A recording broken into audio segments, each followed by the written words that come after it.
Friends, welcome to Jaya's garden. எனக்கு நடந்த ஒரு சோகமான நிகழ்ச்சியை உங்களுக்கு நான் சொல்ல போகிறேன். உங்களுக்கு அந்த மாதிரி நடக்காமல் இருக்கணும் அப்படிங்கிறதுக்காக தான் இந்த பதிவு. ஸோ நீங்கள் ஸ்கிப் பண்ணாமல் பாருங்கள், கண்டிப்பாக பிரயோஜனமாக இருக்கும். வீடியோக்குள்ளே போகிறதுக்கு முன்னாடி ஜெயாஸ் கார்டன் சேனலை சப்ஸ்கிரைப் பண்ணல அப்படின்னா, நீங்கள் ஃபஸ்ட் டைம் பார்க்குறீங்க அப்படின்னாலோ, இல்லை நீங்கள் ஏற்கனவே சப்ஸ்கிரைப் பண்ணாமல் தான் நாங்கள் பார்த்துக்கிட்டே இருக்கோம் அப்படின்னாவோ சப்ஸ்கிரைப் பண்ணிக்கோங்க. அப்போ தான் நான் போடக்கூடிய வீடியோக்கள் உங்களுக்கு உடனுக்குடனே நோட்டிஃபிகேஷனில் வரும். சரிங்களா? வாங்க வீடியோக்குள்ளே போகலாம். நான் பண்ணின மிகப்பெரிய தப்பு, ஆனால் நான் தெரிஞ்சு பண்ணலை, தெரியாமல் பண்ணிட்டேன். நார்மலாக நான் 3 வருட காலமாக மாடி தோட்டம் வச்சிட்ருக்கேங்க. 3 வருட காலமாகவும் மீன் அமிலம் ஸ்டார்டிங்கில் நான் வெளியில் வாங்கினேன். நம்ம சென்னையில் தான் அந்த மாதிரிலாம் வாங்கினோம். ஆனால் திரும்ப அங்கே 200 1 லிட்டரு சென்னையிலலாம். எங்கள் ஊரில் வாங்கிடலாம், இங்கேருந்து கொரியர் சார்ஜ் கொடுத்து வாங்க வேண்டியிருக்கே அப்படின்னு நினச்சிட்டு நான் எங்கள் ஊரில் வாங்க ஆரம்பிக்கிறப்போ இங்கே விலை 600 மீன் அமிலம். ஸோ அதனால் நான் ஒரு 2 தடவை வாங்கியிருப்பேன் இந்த 3 வருட காலத்தில். அதுக்கப்புறம் ஃபுல்லாக நானே தான் தயார் பண்ணிக்கிறேன். எப்போவுமே நம்ம வீட்டில் வாங்குகிற மீன் இருக்கு இல்லையா, மேக்ஸிமம் எங்கள் வீட்டில் என்ன மீன் வாங்குவோங்கிறதையும் சொல்லிடுறேன். நெத்திலி வாங்கியிருப்போம், அதுக்கப்புறம் இது சாலை மீன் வாங்குவோம், ஊளி, விலமீன், பாறை மீன், மேக்ஸிமம் இவ்வளோ தான் வாங்கியிருப்போம். இல்லைனா எப்போயாவது சீலா வாங்குவோம். இதை தவிர வேறு எந்த மீனும் வாங்க மாட்டோம். இதனுடைய கழிவுகளை நான் போட்டு அப்பப்போ வாரம் வாங்குறத கழிவை ஒவ்வொரு டப்பாலையாக போட்டுகிட்டே கொஞ்சம் கொஞ்சமாக சேகரிச்சுட்டே வருவேன். இப்போ நிறைய நமக்கு இது வந்துடுச்சு பார்த்திங்களா, நிறைய தோட்டம் ரொம்ப பெருசாயிடுச்சு அப்படின்ன உடனே எனக்கு அந்த அப்படி நம்ம டப்பாவில் கொஞ்சம் நம்ம மிஞ்சி போனால் 1/2 கிலோ 1 கிலோ தானே வாங்குவோம். அது பற்றாக்குறை இருந்ததுனால மீன் கடையில் சொல்லி வச்சுட்டு நம்ம மீன் வாங்க போகும்போது கொஞ்சம் கழிவு கொடுங்க அப்படின்னா அவங்க மேக்ஸிமம் எனக்கு சாலை அந்த மாதிரி குட்டி குட்டி மீனுடைய கழிவுகளை ஒரு டப்பாவில் தருவாங்க. நானும் ஒரு கவரில் போட்டு அதை தான் யூஸ் பண்ணிகிட்டு இருந்தேங்க. அன்றைக்கி ஒரு 3 மாதத்துக்கு முன்னாடி உங்ககிட்ட சொல்லியிருக்கேன், நான் அப்டேட் கொடுத்துருக்கேன். கேட்டேங்க. கேட்கும்போது அப்போதைக்கு நான் சுறா மீன் வாங்குகிறேன். சுறா மீனோட கழிவு தான் இருக்குது, 2 தலை இருக்குது, இப்போதைக்கு வேறு எதுவுமே இல்லை. இனி தான் மீனெல்லாம் விற்க, ஏன்னா சீக்கிரம் போயிட்டோம், ஒரு 5 மணிக்கெல்லாம் ஈவினிங் போயிட்டோம் வெள்ளிக்கிழமை. இப்போ சுறா மீனை வேணும்னா 2 தலை இருக்குது, வாங்கிட்டு போங்க அப்படின்னு சொன்னாங்க. சரி, எதுனா என்ன, சாதாரணமாக மீன் அமிலம் ரெடி ஆகிறதுக்கு அந்த சின்ன சின்ன தலைகள் மண்டைகள்லாம் போடும்போது ஒரு 21 நாள் நல்லா மக்கிடும். எதுவுமே கழிவே இருக்காது, செதில் மட்டும்தான் மக்காமல் கிடக்கும். அது என்னுடைய அனுபவம். சுறா மீன்னா நான் என்ன நினச்சேன், மண்டை நம்ம மண்டை தண்டிக்கு இருக்குது சுறா மீனோடது.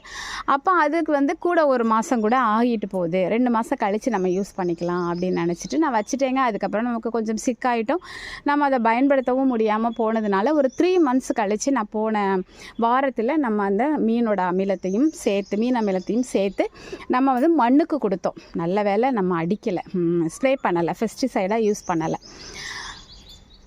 ஏன் அப்படி சொல்கிறேன் அப்படின்னா, நான் அதை யூஸ் பண்ண ஆரம்பிக்கும் போதே இப்படி கையில் எடுத்து மகில் ஊற்ற தாங்க செஞ்சேன். அப்போயே கையில் ஒரு பிசுபிசுப்பு தன்மைனா, என்ன சொல்கிறது, இந்த புங்கன் ஆயில், இழுப்ப எண்ணெய், இந்த எண்ணெயெல்லாம் கலந்து நம்ம யூஸ் பண்ணும்போது ஒரு விதமான பிசுபிசு இருப்போம். அந்த பிசுபிசுப்பு கூட நம்ம அடிச்சிருக்கோம். அந்த 3 முக்கூட்டு எண்ணெயெல்லாம் கூட நம்ம ஸ்ப்ரே பண்ணியிருக்கோம். இந்த அளவுக்கு பிசுபிசுப்பு இருந்ததில்ல, கையை வச்சா எடுக்கவே முடியலங்க, அவ்வளவு பிசுபிசுப்பு. அந்த நான் ஊற்றுன ட்ரே எல்லாம், அந்த ட்ரப்ஸு, பக்கெட்டு, அதுக்கப்புறம் நான் ஊற்றுற அந்த ஓசி இந்த பைப் இருக்குது பார்த்திங்களா, இதெல்லாம் பிசுபிசுப்பு தன்மை. ஆனாலும் ரொம்ப சிரமப்பட்டு, என்னடா ரொம்ப கொழுப்பு அதிகம் உள்ள ஒரு மீன் போல், அதனால தான் இந்த மாதிரி இருக்குது அப்படின்னு சொல்லிட்டு நானும் ஊற்றிட்டேங்க. ஆனால் அதில் எல்லாமே மக்கி இருந்ததா அப்படின்னு கேட்டாக்க, தலை அவ்வளோ பெரிய தலை, நம்ம மண்டதை விட பெரிய மண்டைன்னு வச்சுக்கோங்களேன், அதெல்லாம் மக்கி தான் இருந்துச்சு. ஆனால் 3 மாத காலமாகியும் அதனுடைய குடல் பகுதி மக்கலைங்க.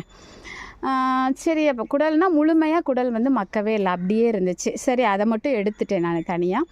எடுத்துகிட்டு அதையுமே நான் அந்த வீடியோவில் சொல்லியிருப்பேன். எடுத்துகிட்டு ஒரு வழியாக நான் யூஸ் பண்ணிட்டேங்க. ஆனால் பயங்கரமான ஸ்மெல்லுங்க.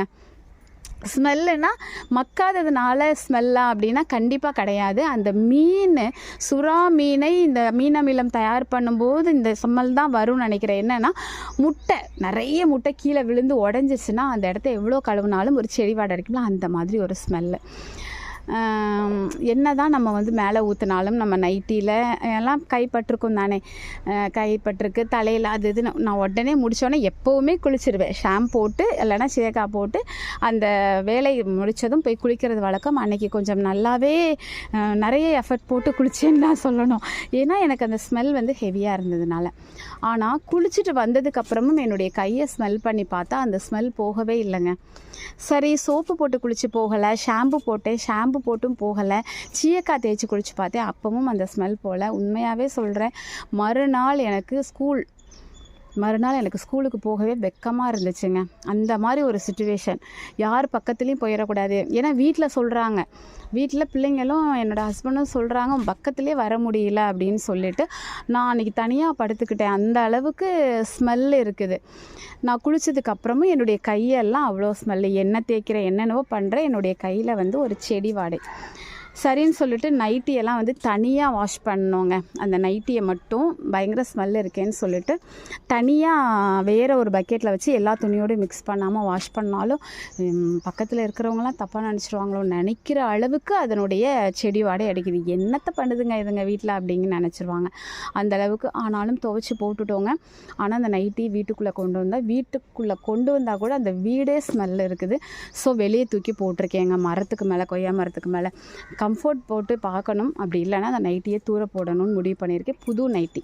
இதில் எனக்கு ரொம்ப மன வருத்தம் என்னென்னா, புது நைட்டி அந்த வீக் ஃபுல்லாக புது நைட்டி போட்டேன். அதில் ஒரு நைட்டி நல்லா பிடிச்ச கலர். சரி, இது மட்டும் தானா அப்படின்னா, இதெல்லாம் விட எனக்கு ரொம்ப மனசை பாதித்த விஷயம் என்னென்னா, அந்த குடல் பகுதியை இங்கே பாருங்களேன்.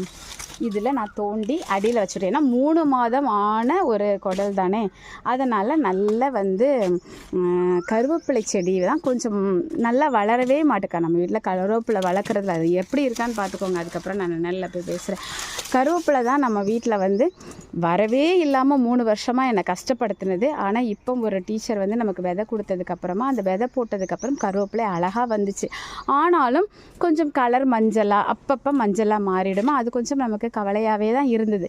நான் ஒரு அவசர கொடுக்கை சாதாரணமாக நிறைய வீடியோஸ்லாம் பார்த்துருக்கேன். நம்ம பொன்செல்வி சிஸ்டர் கார்டன்லலாம் கூட அடிக்கடி மீனை தோண்டிலாம் உள்ளே வைப்பாங்களா. ஸோ ஃப்ரெஷ்ஷாகவே மீனை தோண்டி செடிக்கெலாம் வைக்கிறாங்களே, நம்ம இது 3 மாதம் ஆன கழிவு தானே அப்படின்னு நினச்சிட்டு அதை தோண்டி அந்த கருவேப்பிலை செடியினுடைய அடிப்பகுதியில் வச்சுட்டேங்க. அதுவே ஒரு வாரமாக இங்கே ஸ்மெல் வந்துக்கிட்டே தான் இருந்தது. அதுக்கே வீட்டில் திட்டு வாங்கினேன், மாடிக்கே போகலன்னு. இப்போ பார்த்தா அந்த கருவேப்பிலை செடி அவ்வளோ கஷ்டப்பட்டு வளர்த்து 3 வருஷம் போராட்டத்திற்கு அப்புறம் வளர்த்தது பட்டு போயிடுச்சுங்க அது வச்சு. ஸோ தயவு செஞ்சு மீன் அமிலம் தயார் பண்ணினீங்கன்னா சுறா மீன் வாங்காதீங்க, அதோட கழிவை வாங்காதீங்க. அது பயங்கர ஃபேட்டு கண்டென்ட் உள்ளது அப்படிங்கிறது வந்து அதோட எண்ணெயை வச்சு நான் கண்டுபிடிச்சேன். ஸோ நம்ம சாப்பிடும்போது ஃபேட் அதிகம்தான். ஸோ மட்டன் சாப்பிட்ற அளவுக்கு அதனால் அதில் கம்மியாக வாங்கி சாப்பிடுங்க. 2வது சுறாமீன் அமிலம் வந்து யூஸ் பண்ணிங்கன்னா ரொம்ப நிறைய பிரச்சனைகள் இருக்குது. நான் ஓரளவு தான் உங்கள்கிட்ட சொல்லியிருக்கேன். என்னால் மேனேஜ் பண்ண முடியல. இன்றைக்கி வரைக்கும் கஷ்டப்பட்டுருக்கேன் 1 வார காலமாக. அதுக்கப்புறம் செடிக்கு தோண்டி வச்சிட்டிங்க அப்படின்னா செடி பட்டு போயிடுது. ஸோ என்னுடைய மன கஷ்டம், என்னுடைய குமுறல், என்னுடைய என்ன சொல்கிறது, தாங்கவே முடியலங்க. ரொம்ப மனசு கஷ்டமாக இருக்கு. இனி நான் எப்படி கருவேப்பிலை செடி வளர்க்க போகிறேன்னு எனக்கு தெரில. அது பட்டு போயிடுச்சு. ஆனாலும் அதுக்கப்புறம் திரும்ப அதில் கருவேப்பிலை வைக்காமல் வேறு செடியே வச்சாலும் ஒரு 2 மாதம் நல்ல பிரேக் விட்டு அது ஃபுல்லாக மக்கிட்டான்னு பார்த்துட்டு அதுக்கப்புறமா தான் வேறு ஏதாவது வைக்கணும். இல்லைனா திருப்பி வைக்கிற செடியும் புது செடி வச்சு வம்பா போயிடக்கூடாது. ஒரு செடியை இழந்துட்டேன், இனி வேறு எதையும் நான் இழக்கிறதுக்கு தயாராக இல்லை. ஸோ என்னுடைய கஷ்டமான ஒரு விஷயத்தை உங்ககிட்ட நான் சொல்லியிருக்கேன். ஸோ நீங்கள் அதெல்லாம் ஃபேஸ் பண்ணக்கூடாதுங்கிறதுனால தான் என்னுடைய உறவுகளுக்கு நான் தெரியப்படுத்திட்டேன். இந்த வீடியோ உங்களுக்கு இல்லைனாலும் உங்களை சார்ந்து யாருக்காவது பிரயோஜனமாக இருக்கலாம். உங்களுக்கு இதை பற்றி ஏற்கனவே தெரியுமான்னு சொல்லிட்டு எனக்கு கமெண்ட் பாக்ஸில் சொல்லுங்கள்.